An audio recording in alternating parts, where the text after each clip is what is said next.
Hey, Dave, hey everyone, this is David Skrika. So this is the stock chart of the day. So it's another debt chart of the day, I guess you could say, for August the 3rd, 2023. So we're going to get right into this here. This probably won't take too long today. So, the other piece of news in government debt wasn't just the US downgrade by Fitch. It was um is that Japan had basically had kind of level where they didn't want interest rates to go above on the 10-year bond. It was 25 basis points going into last year. And you can see that's why it kind of stood there, and then they upped it to 50, and now they upped up the band even more. And this is interesting because Japan is the most indebted nation in the world.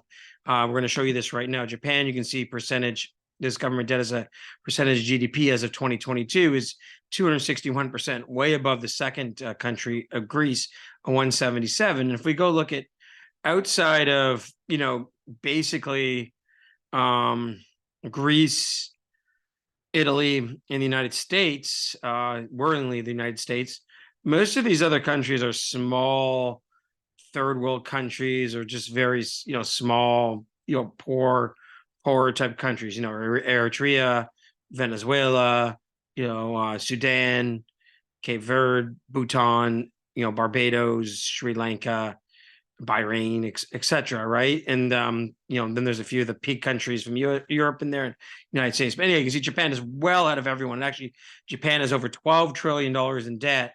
It has basically 40% that the U.S. debt, despite the fact that it only has about 20% of the size of the U.S. economy.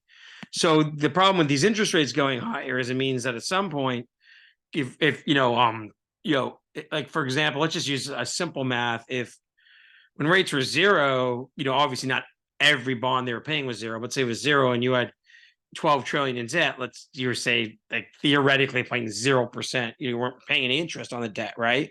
Obviously, Japan has bonds issued from 20, 30 years ago with a much higher interest. But I'm just saying, just to make this easy, well, those rates go to 1%, all of a sudden,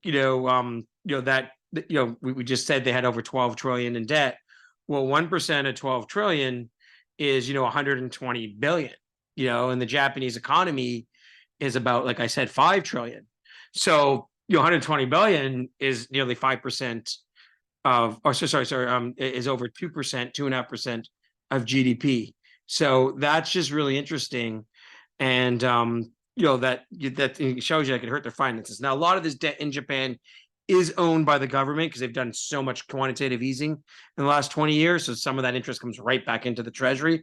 But still, Japan cannot, it's not like the US can probably handle interest rates going to 5-6%. Still tough, as we said yesterday, with interest near 1 trillion in the US. But there's no way Japan can handle normalized rates of 3, 4, 5%. The debt is just too high. Probably 1.5 to 2% would be the upper threshold. So you can see Japan spent years at around zero, even below negative zero or negative interest rates. When it broke around 2025, that was a major upside breakout.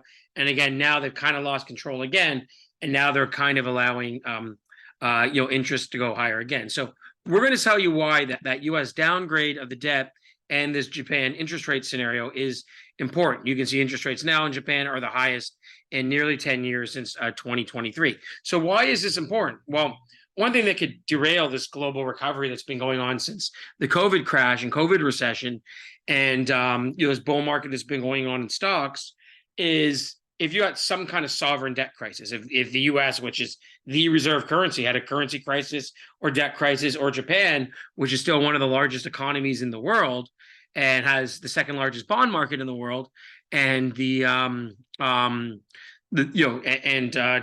largest national debt in terms of debt to GDP. I think Japan has the second largest amount of debt outstanding as a sovereign nation as well. China might be close now because the Chinese economy is getting close to the size of the U.S., but basically one of the largest bond markets, debt markets, and economies in the world. If they were to go into some kind of currency crisis, this isn't the Thai baht in 1997, right? This isn't Russia in 1998.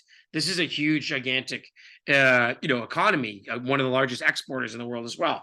We all know, like, I own two of the 3 cars I own are Japanese. So that's, we all know that they're huge. My dad is actually just buying a Toyota RAV4 as I'm here in Canada. So yeah, like we know that the importance Japan has to the global economy. But it's just interesting that now, with inflation still increasing in Japan, by the way, where it's decelerating in the United States, it's accelerating in Japan. So what's interesting is that their rates are going higher and they are so in debt. And like I said, because the amount of debt they have, I think they could really only handle going to about 1.5%, so they don't have that flexibility. In which what would happen at 1.5%? They'd probably have to do a huge amount of QE to try to depress rates again. And that would probably really devalue the currency, which would lead to more inflation. So they'd get more inflation in a devalued currency,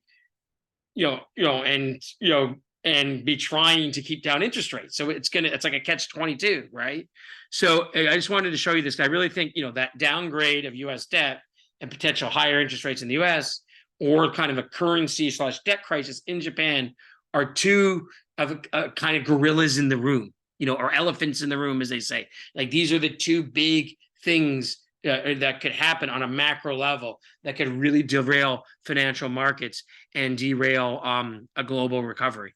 So I just wanted to show you that, and we'll get back to stocks on Friday. But I just wanted to show you these. It's kind of interesting that we just had this happen in Japan with their debt market, and then a downgrade in the US. So the two big kind of news factors are what's going on in these debt markets.